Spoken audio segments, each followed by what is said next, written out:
pembelajaran realistic mathematics education untuk mewujudkan keterampilan kemampuan numerasi pada studi sekolah dasar.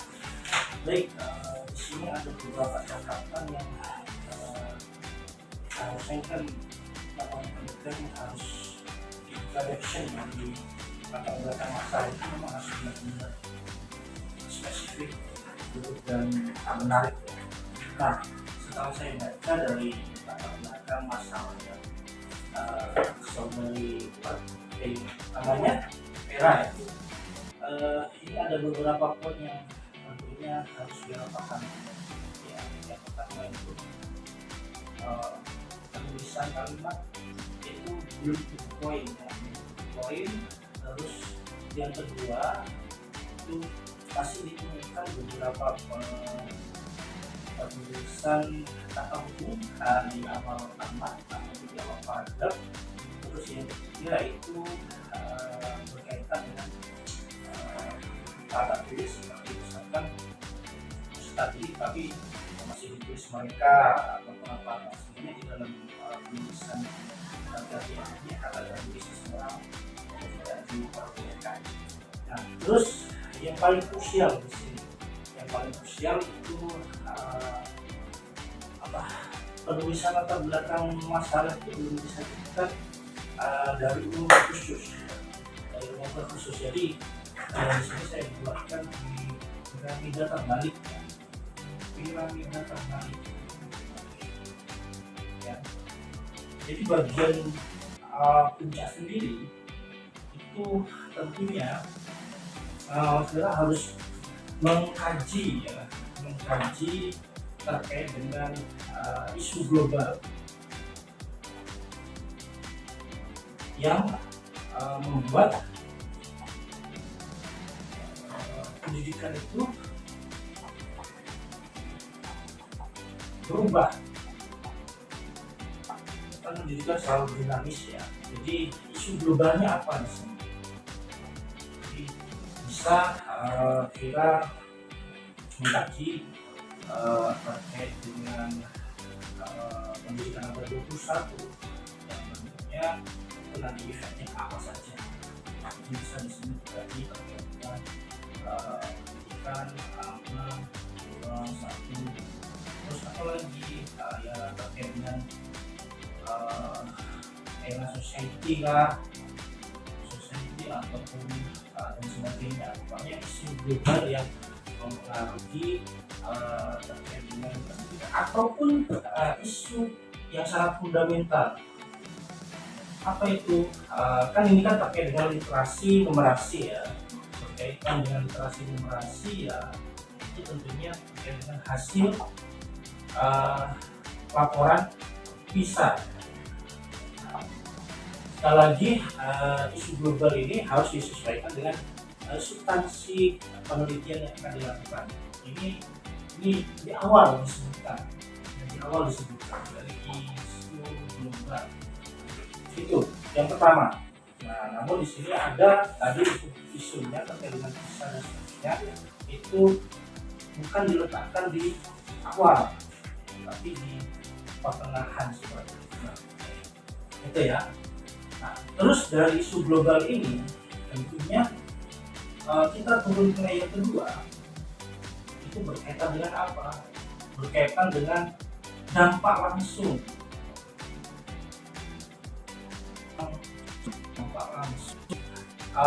Dari global ini dari pendidikan, dampak langsung.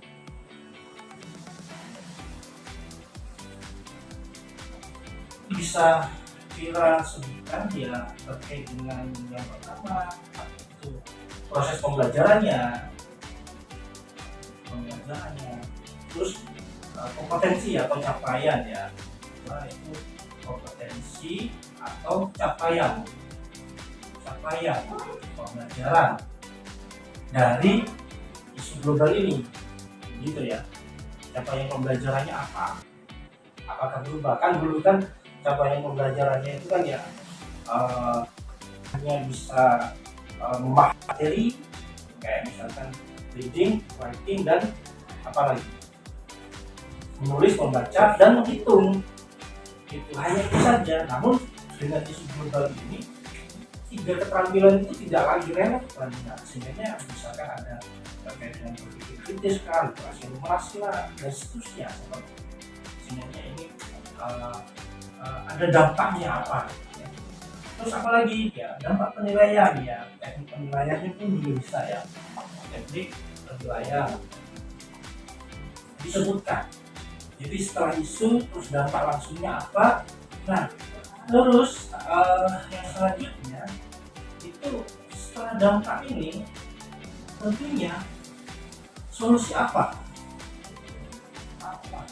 yang sudah dilakukan di tataran pemerintah. Oke, nah ini bisa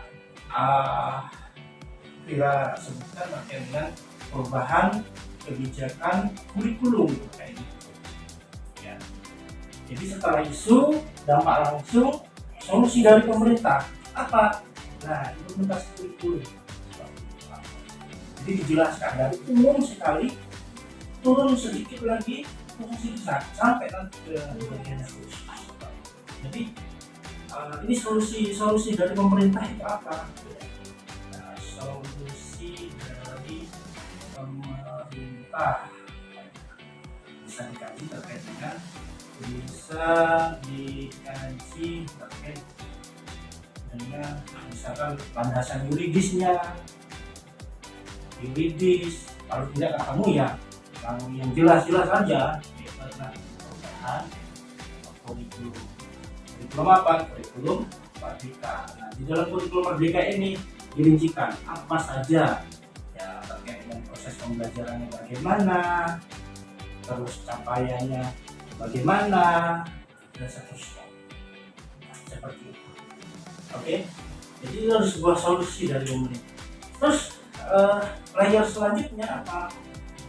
Nah, baru kita melakukan studi kasus yang sudah kita lakukan, ya, studi kasus, ya, terkait dengan apa? Apakah kebijakan atau solusi dari pemerintah ini sudah terserap dengan baik atau belum?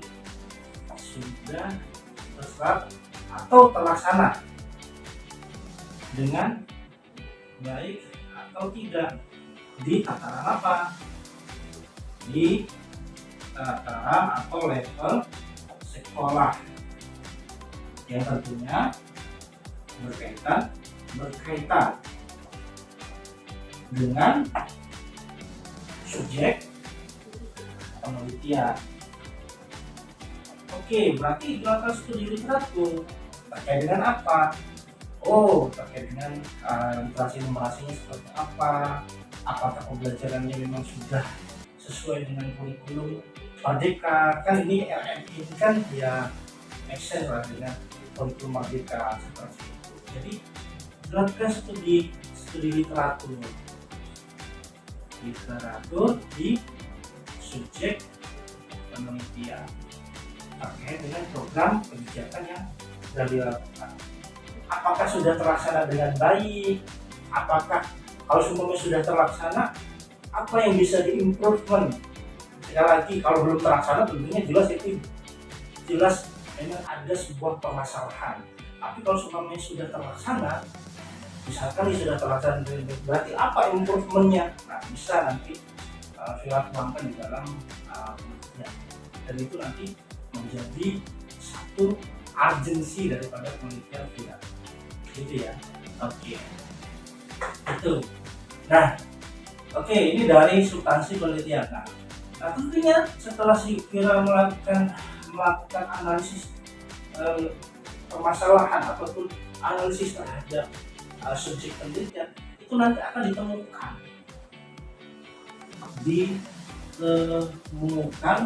beberapa poin.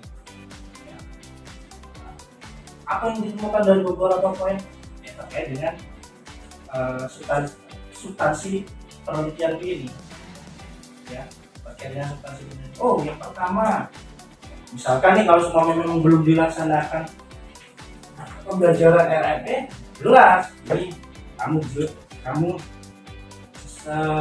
deskripsikan kenapa kok belum dilaksanakan itu, kenapa kok belum dilaksanakan RMP itu. Jadi yang dianalisis apa dalam studi lapangan atau studi kasus, pelaksanaan proses pembelajarannya. Nanti dikeluarkan, oh pelaksanaan proses pembelajarannya masih seperti ini, jelaskan. Terus yang kedua apa? Yang kedua terkait dengan profil atau karakteristik daripada potret literasi numerasi selanjutnya bagaimana di sana, apakah sudah ya, ini berarti yang nomor 2. Yang pertama kan pelaksanaan LMP dalam pembelajaran, observasi itu. Nah, terus potret atau profil atau gambaran awal karakteristik peserta didik. Jadi amatin apa karakteristik peserta didiknya, kemampuan numerasinya, numerasi peserta didik apakah sudah baik atau belum. Kalau sudah baik berarti apa improvementnya, kalau belum jelas itu ada permasalahan. Terus nomor 3 terkait dengan bahan ajar yang digunakan. Bahan ajar yang digunakan ini berarti satu paket dengan proses pembelajaran ini. Lihat kira-kira bahan ajarnya apakah kamu sudah merepresentasikan apa yang kamu belajar atau belum. Terus yang nomor 4 itu berkaitan dengan observasi, tetap dilakukan terkait dengan instrumen yang digunakan pendidik dalam mengukur capaian pembelajaran. Apakah sudah memotret profil literasi atau belum? Kayak gitu. Kalau belum berarti itu ada permasalahan. Kalau sudah, apa improvementnya? Kayak gitu ya. Nah, berarti tataran yang keempat seperti itu. Jadi temuan semua di sini, temuan semua terkait dengan subjek penelitian. Selanjutnya, kalau ada sebuah temuan, ya, baik itu sebuah permasalahan atau bagian yang mau diimplement, itu tentunya harus ada yang langkah selanjutnya, itu adalah studi literatur untuk mencari solusi permasalahan kalau ada permasalahan. Oke, bisa dipahami. Nah, kalau tidak ada permasalahan berarti tetap ada studi literatur. Kiat apa untuk implement? Oke, gitu. Kalau ditemukan permasalahan jelas gamblang itu solusinya apa, kayak gitu. Tapi kalau semuanya tidak ditemukan permasalahan berarti tetap ada studi literatur. Apa import apa, kayak gitu. Dari berapa literatur? Banyak literatur, 1, 2, 3, 15 literatur, kayak gitu ya. Nah, sehingganya di bagian paling ini sendiri tentunya langsung Vira kemukakan terkait dengan urgensi penelitian ya. Oke, sudah ditulis seperti ini. Seperti yang apa? Dulu seharusnya dalam menulis introduction, latar belakang masalah, mengacu ini. Kalau orang sudah menulis seperti acuan ini, itu nanti akan lebih mudah membacakan. Ya, saya mengibaratkan seperti menikmati alunan musik. Kalau musiknya chordnya itu tidak khas, ya tentunya tidak enak untuk didengar. Pun juga sama, kalau sajian daripada penulisannya itu tidak sistematis, itu akan jengah saya membacanya. Jadi saya rasa untuk penulisan latar belakang masalah seperti ini ya. Jadi ini nanti harus dieksekusi sesuai dengan ini, dan nanti akan diupload di YouTube untuk kegiatan pembelajaran dalam pembimbingan. Itu ya. Itu untuk menulis latar belakang masalah. Saya rasa seperti itu ya. Semoga video ini bisa bermanfaat untuk teman-teman yang lainnya dalam menulis skripsi ataupun tugas akhir, baik tesis atau disertasi ya mungkin ya. Tapi kalau yang skripsi masih ringan-ringan saja, tapi kalau masalah terkait dengan nanti lebih kompleks lagi, harus ada grand teorinya, harus apa kalau yang pakai sudah gitu ya. Oke.